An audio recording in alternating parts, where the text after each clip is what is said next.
Hello friends, welcome to our YouTube channel mission Pariksha. दोस्तों, इस channel के माध्यम से आपको समय समय पर प्रतियोगी परीक्षाओं से संबंधित सभी वीडियोस मिलेंगी। तो आपसे विनती है दोस्तों, आप अपना प्यार और सपोर्ट ज़रूर दिखाएं। चैनल को सब्सक्राइब करने के बाद में बेल आइकन ज़रूर ऑन कर लें और अपने दोस्तों के बीच में ज़रूर शेयर करें। इसके अलावा अगर हमारे वीडियोज़ को लेके कोई भी शिकायत या सुझाव है तो प्लीज़ कमेंट ज़रूर करें। धन्यवाद। तो हम अपना वीडियो शुरू करते हैं। प्रश्न है आपके जीके और साइंस दोनों मिक्सअप है, मतलब बहुत अच्छे ही प्रश्न हैं। चलिए हम अपना वीडियो शुरू करते हैं। प्रश्न जो है 30 हैं, 31 से लेकर 60 तक। तो बस आप वीडियो स्किप मत करना बीच में।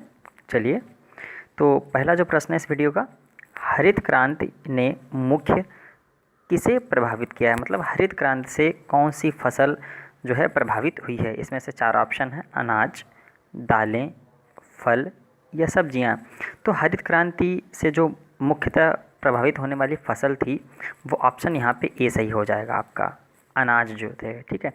और भारत में हरित क्रांति की जनक MS स्वामीनाथन ने 1966-67 ईस्वी में की थी। ये भी एग्ज़ाम में पूछ लिया जाता है कि भारत में हरित क्रांति के जनक कौन है, तो MS स्वामीनाथन, और जो सन था 1966-67। चलिए दोस्तों, वीडियो आपको अच्छा लगे तो लाइक ज़रूर कर देना। नेक्स्ट क्वेश्चन अगला, संविधान सभा के स्थायी अध्यक्ष कौन थे। अच्छा दोस्तों, एक प्रश्न और पूछा जाता है कि संविधान सभा के अस्थायी अध्यक्ष कौन थे, तो भी आपको मतलब स्थायी और अस्थायी कन्फ्यूजिंग वाले प्रश्न है, लेकिन हम यहाँ पे डाउट क्लियर कर देंगे आपका। तो संविधान सभा के जो स्थायी अध्यक्ष थे वो थे, ऑप्शन यहाँ पे ए सही हो जाएगा, डॉक्टर राजेंद्र प्रसाद। और अगर अस्थायी की बात करें तो डॉक्टर सच्चिदानंद सिन्हा। क्लियर है। स्थायी अध्यक्ष डॉक्टर राजेंद्र प्रसाद और अस्थायी अध्यक्ष डॉक्टर सच्चिदानंद सिन्हा। चलिए नेक्स्ट क्वेश्चन की ओर बढ़ते हैं। किस पंचवर्षीय योजना के अंतर्गत दुर्गापुर, भिलाई, राउरकेला कारखाने जो है स्थापित किए गए। बहुत अच्छा प्रश्न है, बहुत बार मतलब एकदम PCS लेवल का क्वेश्चन है। किस पंचवर्षीय योजना के अंतर्गत दुर्गापुर, भिलाई तथा राउरकेला में इस्पात कारखाने स्थापित किए गए। ये सीधे सीधे ऐसे ही प्रश्न पूछ लिया जाता है, तो ये आपको याद रखना है। ये द्वितीय पंचवर्षीय योजना थी 1956 से 61। चलिए नेक्स्ट प्रश्न देख लेते हैं। थोड़ा सा जूम कर लें, आपको क्लियर दिखेगा। ये भी बहुत अच्छा प्रश्न है। मानसून हवाएं हैं, कौन सी हवाएं हैं? स्थायी पवन, मौसमी पवन, स्थानीय पवन या इनमें से कोई नहीं। तो जो मानसूनी हवाएं होती हैं वो यहाँ पे ऑप्शन बी सही हो जाएगा, वो मौसमी पवन कहलाती हैं, मौसमी हवाएं कहलाती हैं। चलिए, अंतर्राष्ट्रीय रेड क्रॉस का मुख्यालय कहाँ है? बहुत बढ़िया प्रश्न है। Geneva, New York, Stockholm, Paris. तो अगर अंतर्राष्ट्रीय रेड क्रॉस की बात करें तो यह है जिनेवा, जो कि स्विट्ज़रलैंड में पड़ता है। और इसकी जो स्थापना हुई थी अंतर्राष्ट्रीय रेड क्रॉस की, ये 1863 में हुई थी। ये भी आपको याद रखना है। अंतर्राष्ट्रीय रेड क्रॉस का मुख्यालय जिनेवा, स्विट्ज़रलैंड, 1863 ईस्वी में। ठीक है। नेक्स्ट, ये भी बहुत अच्छा प्रश्न है।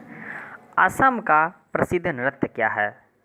असम का प्रसिद्ध नृत्य, तो यहाँ पे ऑप्शन सी सही हो जाएगा। और ऐसे भी प्रश्न पूछ लेते हैं कि बिहू कहाँ का जो है प्रसिद्ध नृत्य है, तो असम का हो जाएगा। और कुचिपुड़ी ये जो दिया गया है ये आंध्र प्रदेश का है। और कथक जो है ये उत्तर भारत का है। ठीक है। चलिए नेक्स्ट प्रश्न देख लेते हैं। सौर सेल बनाई जाती है, किससे बनाई जाती है? सिलिकॉन से, गैलियम से, जर्मेनियम से या डी, ए, बी दोनों से। तो यहाँ पे अगर सौर सेल की बात करें तो यहाँ पे ऑप्शन डी सही हो जाएगा। ठीक है, यहाँ पे डी सही हो जाएगा। सिलिकॉन व गैलियम दोनों से मिलकर जो है सौर सेल बनी होती है। नेक्स्ट, लंदन किस नदी के किनारे स्थित है? बहुत अच्छा प्रश्न है। तो लंदन जो है ये टेम्स, यहाँ पे ऑप्शन जो है ए सही हो जाएगा। लंदन जो है टेम्स नदी के किनारे स्थित है। ये भी प्रश्न पूछा जाता है। मोहनजोदड़ो निम्नलिखित में से कहाँ स्थित है? पंजाब, सिंध, गुजरात या उत्तर प्रदेश। तो अगर मोहनजोदड़ो की बात करें तो यहाँ पे ऑप्शन बी सही हो जाएगा, सिंध। ठीक है, मोहनजोदड़ो सिंध। नेक्स्ट, साबरमती नदी किस शहर के किनारे जो है बहती है? साबरमती नदी किस शहर के किनारे बहती है?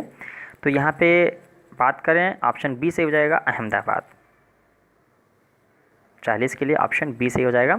और हैदराबाद अगर बात करें किस नदी किनारे बसा हुआ है, तो हैदराबाद मूसी नदी किनारे बसा हुआ है। ठीक है, ये भी आपको याद रखना है एक्स्ट्रा फैक्ट के रूप में। चलिए नेक्स्ट, विटामिन सी है क्या है, इसका जो है रासायनिक नाम क्या है, एसिटिक अम्ल, एस्कॉर्बिक अम्ल, साइट्रिक अम्ल या सल्फ्यूरिक अम्ल। तो यहाँ पे अगर विटामिन सी की बात करें, ये ऑप्शन बी से हो जाएगा, एस्कॉर्बिक अम्ल। दोस्तों ये खट्टे फलों में पाया जाता है, जैसे आंवला हो गया। ठीक है, आंवला अच्छा स्रोत है विटामिन सी का, खट्टे फलों में पाया जाता है। प्रयोगशाला में संश्लेषित किया जाने वाला प्रथम यौगिक कौन था। दोस्तों ये प्रश्न बहुत पूछा जाता है साइंस में, यूरिया, फॉर्मिक अम्ल, एथिलीन या एसिटिलीन। और फार्मिक अम्ल दोस्तों चींटियों में पाया जाता है, ये भी याद रखना है। लेकिन यहाँ पे बात कर रहा है प्रयोगशाला में संश्लेषित किया जाने वाला प्रथम यौगिक, तो यूरिया, ऑप्शन जो है ए यहाँ पे सही हो जाएगा। चलिए नेक्स्ट, कठोर जल के संबंध में कौन सा तथ्य गलत है। अच्छा, इसमें से 3 सही हैं और एक गलत है, तो देखना क्या। कठोर जल झाग नहीं बनाता, साबुन अधिक घिसता है, मैग्नीशियम कार्बोनेट की उपस्थिति के कारण, या आयरन पायराइड की उपस्थिति। तो यहाँ पे अगर बात करें ऑप्शन डी सही हो जाएगा, ये गलत हो जाएगा। ठीक है, ये गलत हो जाएगा, बाकी सभी सही है। झाग नहीं बनता है कठोर जल में जो हमारा होता है जल, और साबुन अधिक घिसता है, ये भी कारण होता है। मैग्नीशियम कार्बोनेट की उपस्थिति के कारण ये तो होता ही है हार्ड, ठीक है, वाटर। चलिए नेक्स्ट, डिप्थीरिया रोग किससे ग्रस्त होता है। डिप्थीरिया रोग से मतलब अच्छा कौन सा जो है अंग संबंधित है, ये आपको बताना है कौन सा अंग प्रभावित होता है। तो डिप्थीरिया से बात करें तो ऑप्शन जो है ए से हो जाएगा, गला और आँख, मोतियाबिंद, और ये यकृत, लीवर जो है पीलिया से प्रभावित होता है। नेक्स्ट, जब कोई हवा का बुलबुला किसी झील की तलहटी से सतह तक आता है तो उस पर क्या प्रभाव पड़ता है। जब बुलबुला जो है झील की नीचे से उठता है और ऊपर चला आता है तो उस बुलबुले पर क्या प्रभाव पड़ता है। तो यहाँ पे ऑप्शन बी सही हो जाएगा, यह आकार में बढ़ जाता है, जैसे ही ऊपर आता जाता है और आकार में इसकी बढ़ोतरी होती चली जाती है। चलिए नेक्स्ट, सारनाथ में किस सम्राट का स्तंभ है। तो सारनाथ में किस सम्राट का स्तंभ है, तो यहाँ पे अगर हम बात करें सारनाथ में, तो यहाँ पे ऑप्शन बी सही हो जाएगा, अशोक का। नेक्स्ट, अजंता गुफाओं का निर्माण किसने किया था, किसके काल में हुआ था। अजंता गुफाओं का निर्माण किया था किसके काल में हुआ था, तो ये भी बहुत अच्छा प्रश्न है। तो ये गुप्तों के काल में हुआ था अजंता गुफाओं का निर्माण। चलिए नेक्स्ट, अब दोस्तों यहाँ से बहुत अच्छे प्रश्न शुरुआत हो रहे हैं। ठीक है, निम्नलिखित में से दिल्ली का पहला सुल्तान कौन था। बहुत अच्छा प्रश्न है। तो दिल्ली के पहले सुल्तान के बारे में अगर बात करें तो यहाँ पे ऑप्शन ए सही हो जाएगा, गियासुद्दीन तुगलक। दिल्ली का पहला तुगलक सुल्तान गियासुद्दीन तुगलक था।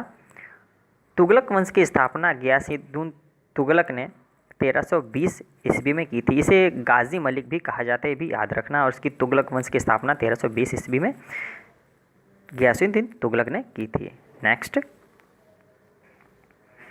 अंग्रेजों के द्वारा भारत में सबसे पहले कारखाना किस जगह पर स्थापित किया गया। तो अंग्रेजों द्वारा अगर बात करें तो यहाँ पे ऑप्शन डी से हो जाएगा, सूरत। अंग्रेज ने भारत में अपना पहला कारखाना सूरत में स्थापित किया था। चलिए नेक्स्ट, ये प्रश्न काफ़ी इंपॉर्टेंट है। जल यानी कि H2O अधिकतम घनत्व किस तापमान पर होता है। अच्छा, जल का जो है अधिकतम तापमान किस घनत्व जो किस तापमान पर होता है, तो यहाँ पे ऑप्शन बी सही हो जाएगा। ठीक है, 39.2 डिग्री फ़ारेनहाइट पे होता है, ये होता है अधिकतम घनत्व। ठीक है, और ये फ़ारेनहाइट की बात हो रही है। फ़ारेनहाइट में 39.2, और डिग्री सेल्सियस में बात करें अगर पानी के अधिकतम घनत्व की, तो 4 डिग्री सेल्सियस होगा। ये आपको याद रखना है। अगर डिग्री सेल्सियस में पूछ रहा है तो 4 डिग्री सेल्सियस हो जाएगा, और अगर फ़ारेनहाइट में पूछ रहा है तो 39.2 पानी का अधिकतम घनत्व। कन्फ्यूज़ मत होइएगा, डाउट क्लियर है। चलिए नेक्स्ट, सूचनाओं का वह समूह जो एक कंप्यूटर निर्देश जारी करता है उसे क्या कहा जाता है।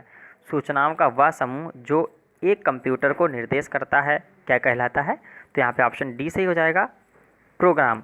कंप्यूटर में प्रोग्राम शब्द कोडिंग के लिए प्रयोग किया जाता है। यह कंप्यूटर की विशिष्ट भाषा द्वारा किया जाता है। चलिए नेक्स्ट क्वेश्चन देख लेते हैं। फलों के रस के परिरक्षण के लिए किस रसायन का उपयोग किया जाता है? फलों के रस के परिरक्षण के लिए किस रसायन का उपयोग किया जाता है? तो यहाँ पे ऑप्शन बी सही हो जाएगा, सोडियम बेंजोइट। सोडियम बेंजोइट फलों को सड़ने से बचाता है और फलों के रस को मतलब संरक्षित करके रखता है। तो यहाँ पे ऑप्शन बी सही हो जाएगा। चलिए नेक्स्ट देख लेते हैं। भारत के मुख्य चुनाव आयुक्त को कौन नियुक्त करता है? जो भारत का मुख्य चुनाव आयुक्त होता है उसे कौन नियुक्त करता है? तो यहाँ पे ऑप्शन जो है ए सही हो जाएगा, राष्ट्रपति। भारत के मुख्य चुनाव आयुक्त की नियुक्ति अनुच्छेद 324 के तहत राष्ट्रपति द्वारा की जाती है। मुख्य चुनाव आयुक्त निर्वाचन प्रक्रिया का निरीक्षण, निर्देशन और नियंत्रण करता है। ये भी अनुच्छेद भी याद रखना है, किस अनुच्छेद के अंतर्गत? 324 के अंतर्गत राष्ट्रपति करता है। चलिए नेक्स्ट। राज्यों में राष्ट्रपति शासन संविधान के किस अनुच्छेद के तहत लगाया जाता है? तो यहाँ पे अगर राज्यों में राष्ट्रपति शासन की बात करें तो ऑप्शन बी सही हो जाएगा। अनुच्छेद 356 के अधीन राष्ट्रपति किसी राज्य में संवैधानिक तंत्र विफल होने पर राज्यपाल के प्रतिवेदन से आपातकाल घोषित कर राज्य प्रशासन के कार्य अपने हाथ में ले सकता है। तो यहाँ पे ऑप्शन बी सही हो जाएगा। नेक्स्ट। किस संवैधानिक संशोधन बिल द्वारा भारत में मतदान की आयु 21 से घटाकर 18 वर्ष कर दी गई है? तो अगर बात करें मतदान आयु की 21 से घटाकर 18 वर्ष, तो ये प्रश्न काफ़ी पूछा गया है। तो यहाँ पे ऑप्शन सी से हो जाएगा, 61वां संविधान संशोधन। चलिए नेक्स्ट।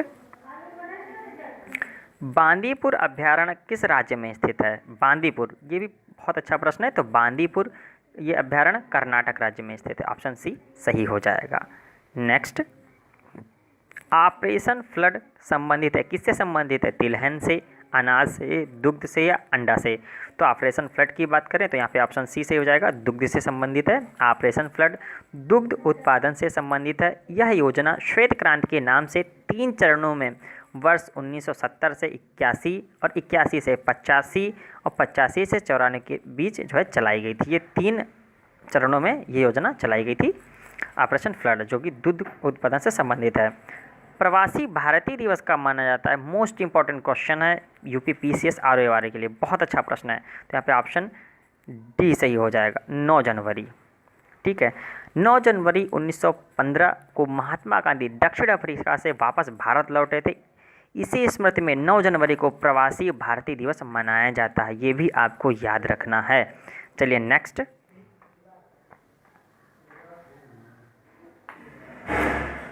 भारतीय राष्ट्रीय गान का अंग्रेजी अनुवाद किसने किया था? मोस्ट इंपॉर्टेंट क्वेश्चन है। तो भारतीय राष्ट्रीय गान का जो अंग्रेजी अनुवाद, ये ऑप्शन बी से ही हो जाएगा, रविंद्रनाथ टैगोर जी ने किया था।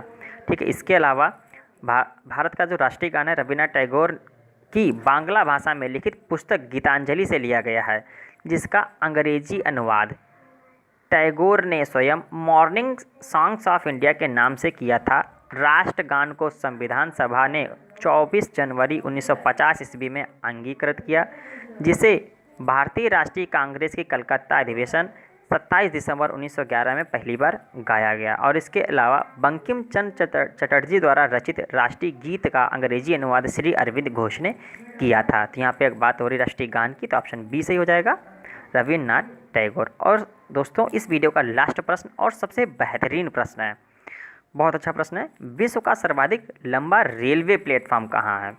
दोस्तों